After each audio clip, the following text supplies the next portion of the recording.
انشاءاللہ آج کا جو ٹاپک ہے وہ انسان، وہ ہمارے یعنی ہم لوگ کیا جو ہے وہ سلیکٹ کرتے ہیں، ہم لوگ جو ہے وہ کیوں ہم سے گناہ سرزد ہوتے ہیں، اور نیکی جو ہے وہ مطلب اس میں کیوں کمی ہے. تو انشاءاللہ اس کے متعلق جو ہے آج بات ہوگی.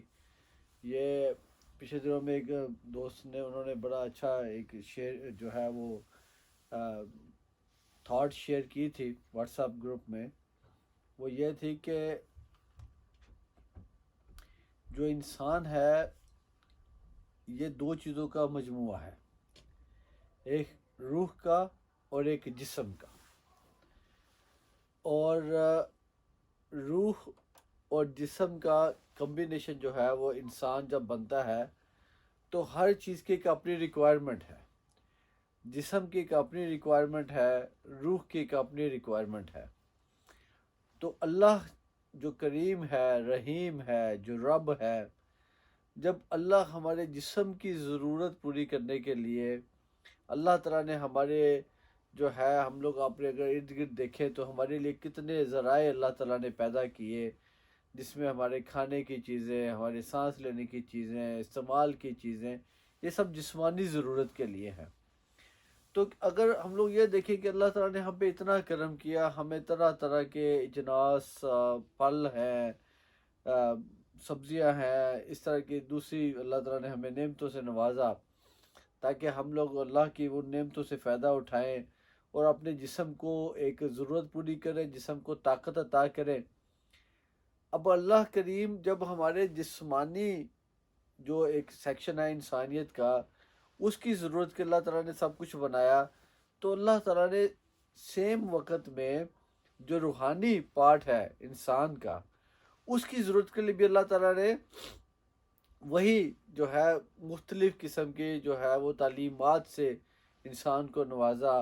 اپنے مقرب بندے جو انبیاء کرام علیہ السلام ہیں، اور سب سے بڑھ کر اپنے محبوب سرکار دو عالم صلی اللہ تعالیٰ علیہ وآلہ وسلم کو مبعوث فرمایا، ہم میں بھیجا. اور اس کے بعد اللہ تعالیٰ نے سرکار صلی اللہ علیہ وسلم کے بعد جو ہے اللہ تعالیٰ نے اپنے نیک بندوں کا سلسلہ ابھی تک الحمدللہ اور قیامت تک جاری رہے گا. اب یہ تعلیم جو ہے، یہ علم جو دیا اللہ نے، اور اللہ تعالیٰ نے اپنے بندوں کے ذریعے اس کی جو ہے تعلیم کا سلسلہ جاری رکھا ہوا ہے. تو یہ روحانی جسم کی جو روحانی پارٹ ہے انسان کا، اس کی ضرورتیں پوری کرنے کے لیے یہ ایک علیحدہ اللہ تعالیٰ نے وہ چیز جو ہے وہ ہمیں مہیا کر دیا، ایک پلیٹ فارم. جسمانی ضرورت کے لیے بھی پلیٹ فارم مہیا کر دیا، اور روحانی ضرورتوں کے لیے بھی پلیٹ فارم مہیا کر دیا. اب ہم نے یہ دیکھنا ہے کہ جب ہم لوگ ایز اے انسان اپنے جسمانی ضرورت کے لیے اور اپنی جسمانی نشو و نما کے لیے اور اپنی جسمانی خوبصورتی کے لیے اچھی سے اچھی چیز جو ہے وہ ہم لوگ استعمال کرنے کے لیے اس پہ پیسہ لگاتے ہیں، اچھی سے اچھی جو ہے وہ چیز جو ہے وہ اپنے دکھاوے کے لیے پہنتے ہیں اور اپنے گھر میں رکھتے ہیں اور یہ سارا انتظام کرتے ہیں. یہ سارا کچھ جو بھی ہم لوگ کرتے ہیں، بڑا گھر لیتے ہیں اور مہنگی مہنگی جو ہے وہ مطلب آج کل جو ہے ایک ٹرینڈ چل گیا ہے کہ یہ فلاں برانڈ ہے، اور یہ سارا کچھ کیوں ہے؟ یہ سب جسمانی ضرورت کے لیے اور اپنے آپ کو خوش کرنے کے لیے ہے. لیکن اگر ہم لوگ واقعی اپنے آپ سے پیار کرتے ہیں اور ہم کہتے ہیں کہ جی مطلب ہم اپنا بڑا خیال کرتے ہیں، تو ہم اپنا خیال نہیں کرتے، ہم اپنے آپ سے پیار نہیں کرتے. کیوں؟ کہ ہم صرف ایک حصے سے پیار کر رہے ہیں، ہم دوسرے حصے سے پیار نہیں کر رہے. تو ہم کیسے کہہ سکتے ہیں کہ ہم اپنے آپ سے بڑا پیار کرتے ہیں؟ اگر ہم خود سے پیار نہیں کرتے تو ہم کسی اور سے کیسے پیار کر سکتے ہیں؟ ٹھیک ہے، انسان خود غرض ہے. مطلب اللہ تعالیٰ کے نیک بندے انبیاء کرام ہم لوگ نکال کے ہم لوگ جنرل بات کرتے ہیں کہ انسان جو ہے وہ اپنی ضرورت پہلے رکھ کے اور پھر اس کے بعد کسی دوسرے کا خیال سوچتا ہے اگر اس کے پاس اپنی ضرورت سے زیادہ ہو جائے. جبکہ دین ہمیں یہ تعلیم دیتا ہے کہ دوسرے کی ضرورت کے لیے اگر آپ اپنے آپ کو تھوڑا استعمال کر کے اس میں سے دوسرے کی ضرورت پوری کریں، اس کا زیادہ اللہ نے اجر رکھا ہوا ہے. اینیوے ہم دوسرے ٹاپک میں نہیں جاتے. ہم لوگ اس بات میں آتے ہیں کہ جب ہم کہتے ہیں کہ جی ہم لوگ جو ہے وہ کمزور ہیں، ہم لوگ جو ہے مجبور ہیں، ہم لوگ کیا کریں، ہمارے اوپر نفس کا حملہ ہوتا ہے، ہمارے اوپر شیطان کا حملہ ہوتا ہے، یہ سارے ہمارے پاس جو ہے نا وہ ایکسکیوزز ہیں، ہمارے پاس وہ اپنے آپ کو بچانے کے لیے ہم اپنے آپ کو جھوٹی تسلیاں دیتے ہیں۔ لیکن اصل بات یہ دیکھیں کہ اگر ہم لوگ واقعی اس چیز کو سمجھ لیں کہ ایک انسان ہونے کے ناطے ہمارے دو حصے، ہم ایک حصے کی ضرورت کے لیے دن رات پریشانیوں میں، دن رات کوششوں میں، یہ ایک حصہ ہمارا سنور جائے، خوبصورت ہو جائے، حالانکہ اس نے بعد میں مٹی ہو جانا ہے، اس نے بعد میں مٹی کے حوالے ہو جانا ہے، پتہ سب کو ہے، لیکن پھر بھی اس ایک حصے کے لیے اتنی کوشش، اور جو دوسرا ہمارا حصہ ہے تو اس کے لیے ہم کیا کر رہے ہیں؟ کچھ بھی نہیں۔ کیا ہم لوگ جو تعلیم ہمیں دی گئی وہ ہم لوگ تعلیم حاصل کرنے کے لیے کوشش کرتے ہیں؟ آج کی جو سب سے بڑی شرارت ہے وہ یہ ہے کہ جی وہ سارا کچھ تو قرآن پاک میں موجود ہے، احادیث مبارکہ کی کتابیں موجود ہے، تو ہمیں ایک استاد کی کیوں ضرورت ہے؟ ہمیں کسی کے پاس جانے کی کیا ضرورت ہے؟ ہم لوگ خود پڑھ لیں۔ ٹھیک ہے، اللہ تعالیٰ نے اگر آپ کو اتنا نوازا ہے، اللہ تعالیٰ نے اگر انسان مطلب کسی پہ اتنا کرم کیا ہے کہ اس کو اتنا علم بغیر کسی استاد کے عطا ہو جائے، بغیر کسی اسکول کے ہی عطا ہو جائے، تو پھر اب ٹھیک ہے وہ پڑھ لے کتابیں، بغیر استاد کے وہ بڑا ہو گیا تو ٹھیک ہے وہ خود ہی تعلیم حاصل کر لے ساری کی ساری۔ لیکن یہ بات ذہن میں رکھے کہ جس کا کوئی استاد نہیں اس کا استاد شیطان ہوتا ہے۔ یہ نہ کہیں کہ کوئی استاد نہیں، کسی استاد سے پڑھا نہیں ہے، کسی استاد سے سمجھا نہیں ہے، تو بھئی کتاب پڑھنے کا طریقہ کیسے آ گیا؟ کسی نے تو پڑھایا نا کہ الف بے کیسے لکھنا ہے، اے بی سی کیسے لکھنی ہے۔ تو اگر ہم یہ کہیں کہ ہم اپنے آپ سے محبت کرتے ہیں تو ہمیں یہ کہنا چاہیے کہ ہم اپنے آپ سے بھی 50% محبت کرتے ہیں۔ تو اگر ہم لوگ اپنے آپ سے مخلص نہیں ہیں تو پھر کیا کریں گے نا؟ اب یہ سوچنے کی بات ہے۔ تو یہ جو سوچنا کہ جی میں اب نیکیاں کیسے کروں، مجھ سے گناہ ہو جاتے ہیں، تو اللہ کے بندو، اللہ تعالی ہم سب کو ہدایت عطا کرے، اللہ تعالیٰ اپنے کرم سے اپنی پیروی کے صدقے ہمیں اس چیز کو سمجھنے کی جو ہے وہ اللہ تعالیٰ ہمیں وہ علم عطا کرے، عقل عطا کرے کہ ہم لوگ جو آدھے حصے کے لیے اتنا پریشان ہیں، اتنا دن رات بھاگتے ہیں، اتنی اس کو جو ہے نمود و نمائش کے لیے، اس کی خوبصورتی کے لیے، اس کو سنبھالنے کے لیے، اس کی صحت کے لیے سارا کچھ کرتے ہیں اس جسم کے لیے، تو اس روح کے لیے کیا کریں گے؟ اب بتائیں، یہ جسم جو ہے یہ ایک مادی ہے چیز، مادی چیزوں میں جب پڑیں گے تو وہ تو دنیا کی لذتیں، جب دنیا کی لذتیں آئیں گی تو وہ گناہ کی لذتیں۔ اب اگر نیکی کی لذت لینی ہے تو اس کے لیے اپنے دوسرے حصے کے لیے بھی تو کوشش کرنی ہے کہ نہیں کرنی؟ اپنی روح کے لیے بھی کوشش کرنی ہے کہ نہیں؟ اس کی روح کی خوبصورتی کے لیے، روح کی جو ہے نمود اپنا نشو و نما کے لیے، روح کو بچانے کے لیے، اس روح کی جو ہے صفائی کے لیے کیا کوشش ہے؟ کتنی پریشانی ہم لوگ لیتے ہیں۔ یہ ہمیں کسی کو بتانے کی ضرورت نہیں کہ ہم لوگ کسی سے کہیں یار میں بڑا پریشان ہوتا ہوں کہ میری روح کب صاف ہوگی۔ یہ روح کا معاملہ جو ہے یہ آپ کا معاملہ اور آپ کے اللہ کا معاملہ ہے۔ کتنی بار آپ نے اپنے اللہ سے کہا کہ یا اللہ تو مجھے بچا، مجھے میری روح کو پاک کر، میری روح کی صفائی کر۔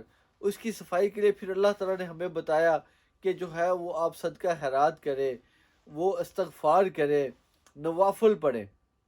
ہم لوگ آج کل ہم لوگ جو ہے دوسروں کو الزام دیتے ہیں، لیکن اگر یہ دیکھیں تو ہماری زندگیوں میں سے نوافل کتنے ابھی تک باقی ہیں، یا صرف ہم لوگ فرائض پہ آ گئے؟ آج کل فی زمانہ جس بندے سے ملے وہ کہتے جی بس فرض پڑھ لے جی نماز ادا ہو گئی۔ ٹھیک ہے، نماز فرض جو ہے وہ حکم ہے، وہ نہیں ادا کریں گے تو آپ گنہگار ہیں۔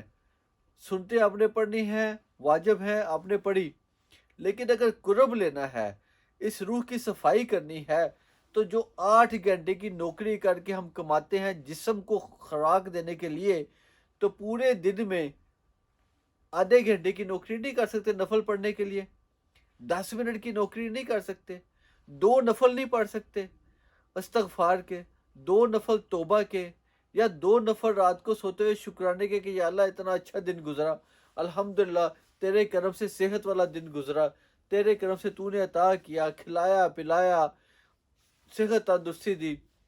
لیکن یہ ساری چیزیں جو ہے ہم لوگ مطلب نیکیوں کے لیے، نیکی حاصل کرنے کے لیے کتنی کوشش کر رہے ہیں؟ اس آدھے حصے کے لیے، انسان کے جو آدھا حصہ ہے، جو روح ہے، اس کے لیے ہماری کتنی کوششیں ہیں، اس کے لیے ہم کتنی نوکری کرتے ہیں، اس کے لیے ہم کتنا ٹائم نکالتے ہیں، اس کے لیے کتنی پریشانی کرتے ہیں۔ یہ سارے سوالوں کا جواب جو ہے یہ ہم نے اپنے اندر سے تلاش کرنا ہے، اور اگر یہ سارے سوالوں کا جواب نہیں ملتا تو ان سارے سوالوں کا جواب ایک جگہ سے ملے گا، وہ ہے سجدہ، وہ ہے سجدہ۔ اللہ کے حضور سجدہ ریز ہونے سے ان سارے سوالوں کا جواب ملے گا۔ اور اللہ نے بتایا کہ میرے بندے جب تو نے میرے پاس آنا ہے تو اپنے ایمان کو بچا کے آ، اور ایمان کو بچانا ہے تو میرے محبوب سے محبت کر، میرے محبوب سے اپنی نسبت قائم کر۔ اس امتی ہونے کا فہم اللہ تعالی ہم سب کو عطا کرے۔ انشاءاللہ باتوں میں سے یہ بات آ گئی کہ اللہ تعالی ہمیں امتی ہونے کا فہم عطا کرے۔ اس انشاءاللہ اگلی محفل میں ہم جو ہے یہ امتی ہونے کا جو فہم ہے اس پہ بھی بات کریں گے انشاءاللہ۔ لیکن آج کی جو بات ہے کہ ہم لوگ جو ہے وہ اس روح کی صفائی کے لیے، اب روح کی صفائی جو ہوتی ہے وہ اللہ کے ذکر سے ہوتی ہے، سینے جو ہیں وہ اللہ کے ذکر سے صاف ہوتے ہیں۔ یہ جو ہے جب فکر اللہ تعالی ہمیں عطا کرے، یہ اللہ کا بہت بڑا کرم ہوتا ہے، اللہ کی رحمت ہوتی ہے جب اللہ تعالیٰ انسان کو یہ چیز سمجھنے کی فکر عطا کر دے کہ تم نے اب اپنے جسم کے لیے جو جتنی کوششیں کی، اب اپنی روح کے لیے بھی کوشش کرو۔ اور کیا بولتے ہیں میرے جو ہے بردر اینڈ سسٹر، اگر ہم لوگ اس کو ریئلی اس چیز کو سمجھیں یا اس کو دیکھیں تو اس پہ نہ تو مطلب بغیر خرچ کیے ہوئے بھی ہم لوگ اس میں کمائی کر سکتے ہیں۔ روح کی صفائی کے لیے، روح کی پاکیزگی کے لیے، روح کو مضبوط کرنے کے لیے، ایمان کو مضبوط کرنے کے لیے ہم بغیر خرچ کیے ہوئے بھی جو ہے یہ نعمت حاصل کر سکتے ہیں، اس کے لیے کوشش کر سکتے ہیں۔ لیکن اگر ہم لوگ اپنی کوشش کے ساتھ ساتھ اس پہ اگر خرچہ بھی کریں، اب خرچہ کیا ہے؟ اللہ کی راہ میں صدقہ خیرات کریں۔ صدقہ خیرات کرنے سے آپ کو جو حاصل ہوتا ہے اس میں سب سے پہلی بات یہ ہوتی ہے کہ آپ کے اندر ایک تقوی حاصل ہوتا ہے کہ جب آپ اپنے ہاتھ سے پیسہ نکال رہے ہوتے ہیں تو آپ کے اندر سے اس پیسے کی محبت بھی ختم ہو رہی ہوتی ہے، پیسے کی محبت ختم ہو رہی ہوتی ہے، اور آپ کے اندر تقوی اس طرح آتا ہے کہ آپ کہتے ہو کہ یا اللہ یہ تو نے اپنے کرم سے جو مجھے عطا کیا، اور اپنے ہی کرم سے تو نے مجھے اس قابل کیا کہ میں تیری مخلوق کی خدمت کر سکوں، تو نے جو مجھے ان کا حصہ عطا کیا، مجھے اس قابل کیا میں آگے دے سکوں۔ آپ کے اندر ایک شکر پیدا ہوتا ہے۔ صدقہ خیرات کے بڑے بہت زیادہ فوائد احادیث مبارکہ میں، یعنی انسان کبھی ہم لوگ دیکھتے ہیں کہ ہم لوگ ایک فیصلہ کرتے ہیں اس میں اتنی برکت آ جاتی ہے، تو ہم لوگ جو ہے وہ بعد میں جب احباب ہمیں یہ کہتے ہیں کہ یار ماشاءاللہ تم نے اس وقت بڑا اچھا فیصلہ کر لیا، تو اس وقت شیطان ہمارے ساتھ یہ شرارت کرتا ہے کہ ہم نے سوچتے ہیں ہاں میں نے ایک اچھا فیصلہ لیا، لیکن حقیقت میں اللہ نے اپنا کرم کیا اور ہم سے اس وقت ایک ایسا فیصلہ کروایا کہ جس میں اللہ نے برکت ڈال دی اور ہمیں دنیاوی فائدے ہو گئے۔ اب وہ جو فیصلہ اللہ کی ذات نے کروایا اس کا جو ہے پیچھے دیکھیں تو اس کے پیچھے دعائیں ہوتی ہیں والدین کی، اس کے پیچھے آپ کے اعمال ہوتے ہیں، جو آپ کا جو ہے صدقہ خیرات ہوتا ہے۔ لیکن یہ ساری اب دیکھیں چھوٹی چھوٹی چیزیں جب ہم کرتے ہیں اور ہماری روح صاف اور پاک ہوتی ہے، اللہ کی رحمتیں ہم پہ نازل ہوتی ہیں۔ اب اگر ہم لالچ میں بھی اپنی روح کے لیے کوشش کریں، اپنے آدھے جو پارٹ ہے، آدھا حصہ جو ہے اس کے لیے کوشش کریں۔ اب لالچ یہ ہے کہ اللہ نے کہا کہ کون ہے جو میرے ساتھ، اللہ کبھی بیشی معاف فرمائے، کہ کون ہے جو میرے ساتھ جو ہے وہ کاروبار کرے، مجھے ادھار دے۔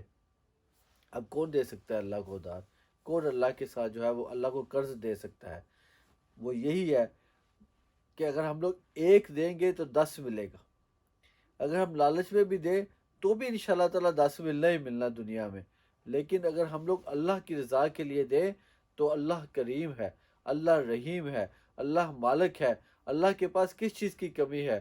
اللہ جو ہے مبلا ثواب ہے، وہ چاہے تو کتنے گناہ عطا کرے ہم لوگ اس میں کاؤنٹ ہی نہیں کر سکتے۔